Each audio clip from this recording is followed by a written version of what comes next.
Iba talaga pag palagi kang handa, lalo na sa mga ganitong sitwasyon. Flat tire.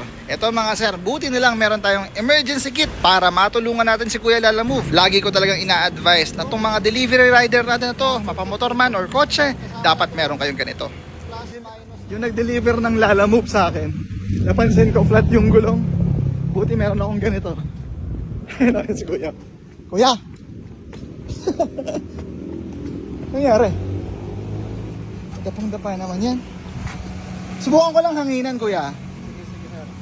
Grabe to. Agad-agad ko ang nilabas yung tire inflator kit natin para tulungan si Kuya Lalamove.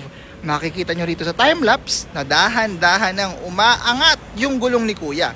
Ito pala yung mga kasama dito sa kit. Meron kasamang 2 screwdriver and at the same time, merong tire puncture kit pag nabubutasan ka. Ayan na! Nakaangat na yung gulong ni Kuya.